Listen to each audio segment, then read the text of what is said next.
Oi pessoal, estou com vocês mais uma vez para trabalhar os conteúdos de ciências da semana. E essa semana a gente vai falar da importância do equilíbrio termodinâmico para a vida no nosso planeta. O equilíbrio térmico ele tem um papel fundamental na vida terrestre. Sem a presença dos gases que fazem o efeito estufa, grande parte da radiação térmica do nosso planeta ia ser perdida para o espaço. E com o passar do tempo, o nosso planeta ia ter uma temperatura muito baixa, levando ao congelamento dos oceanos. Os oceanos eles têm um papel fundamental no equilíbrio térmico do planeta. Por eles terem uma massa muito grande e ter o calor específico, eles acabam tendo uma enorme capacidade térmica. Ou seja, eles precisam receber enormes quantidades de calor para ter a temperatura deles alterada. Por esse motivo, eles são capazes de regular de maneira eficiente a temperatura do planeta.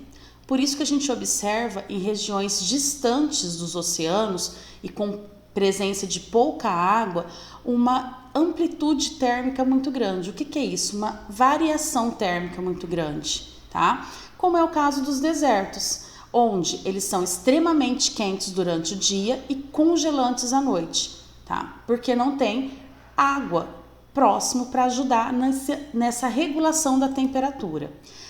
Então, o equilíbrio térmico ele é um processo fundamental para a importância da manutenção da vida na Terra.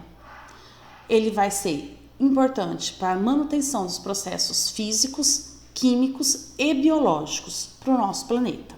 Quando a gente fala de equilíbrio térmico, relembrando o que a gente já estudou, nada mais é do que a troca de calor entre corpos com diferentes temperaturas, até que eles fiquem com a mesma temperatura, tá? Então, dois corpos que estejam em temperaturas diferentes vão trocar calor entre si até que os dois estejam na mesma temperatura. Como a gente observa nessa imagem, tá? Vocês estão vendo aqui um corpo representado pela cor vermelha, em que a temperatura está bem mais alta, e um corpo representado pela cor azul com a temperatura baixa. Quando a gente coloca esses corpos próximos, vai acontecer uma troca de calor entre esses corpos. Então, o calor vai passar do corpo que está mais aquecido, que tem mais calor, para o corpo que tem menos calor. Nesse sentido, tá? O fluxo vai ser sempre do que tem mais calor para o que tem menos calor.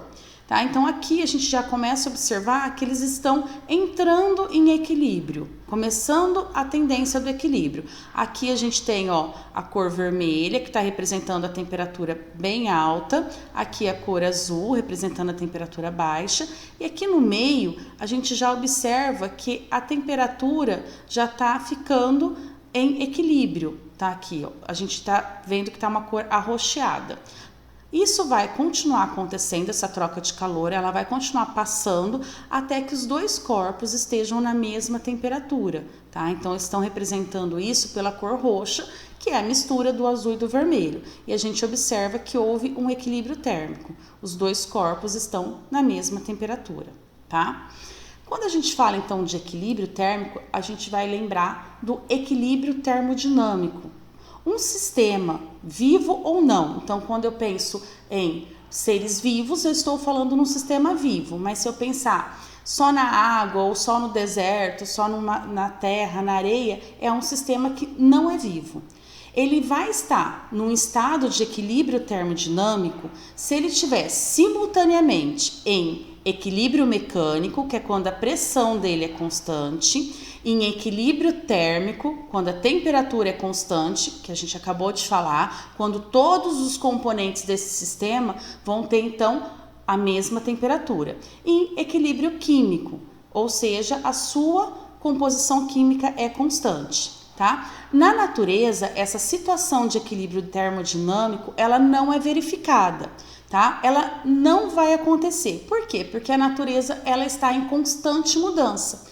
Existe uma tendência natural ao equilíbrio termodinâmico, mas só que nunca vai ser atingida no universo que a gente vive, tá? Mas essa tendência ela é importantíssima, porque ela que vai promover os constantes fluxos de energia da natureza. E esses fluxos de energia é que vão permitir a existência da vida. São processos que vão acontecer em todo o nosso planeta, que é o caso das variações do tempo, que vai determinar então o clima, tá? O efeito estufa, as cadeias alimentares, que é o fluxo de energia entre os seres vivos, e todos os processos fisiológicos que acontecem dentro do corpo de cada um dos seres vivos. E lembrando que quando a gente usa essa palavra sistema, a gente pode estar se referindo a sistemas com enormes dimensões, tá? Como o planeta Terra, ou a sistemas pequenos, como o próprio corpo de um ser vivo, tá? Todos esses sistemas, eles vão se manter vivos, trocando matéria e energia com o meio, tá? A gente falou bastante do efeito estufa, então só para relembrar o que é o efeito estufa.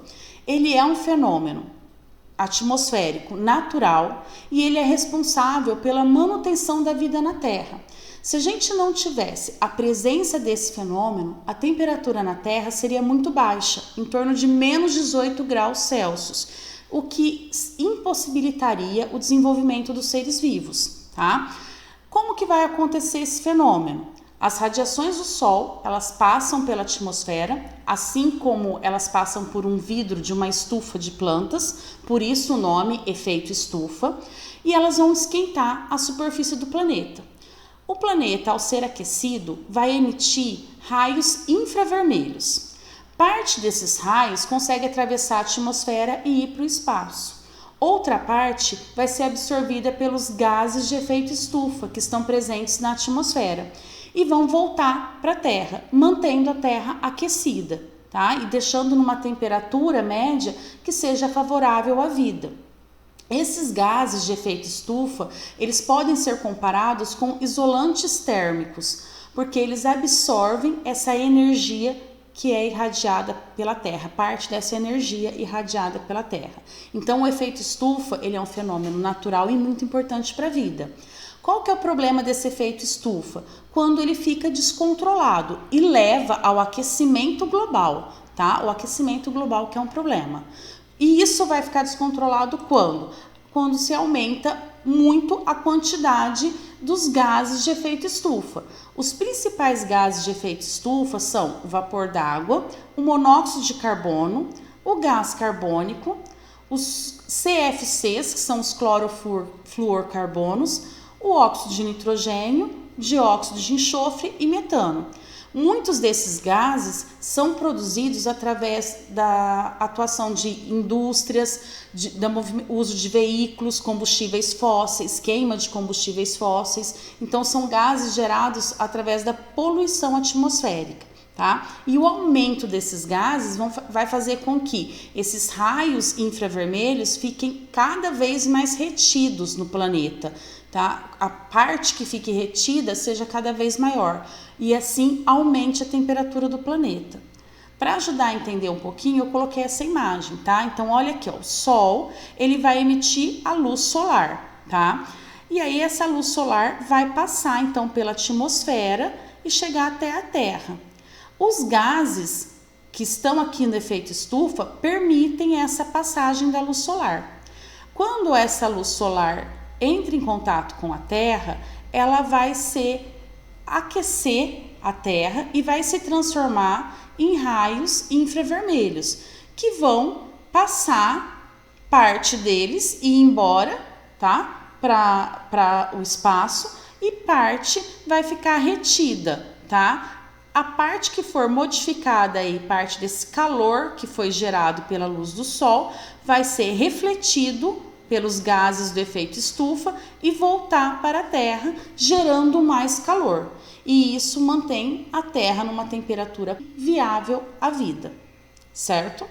Pessoal, deixei algumas questões para vocês de interpretação desses textos e imagens que eu acabei de explicar.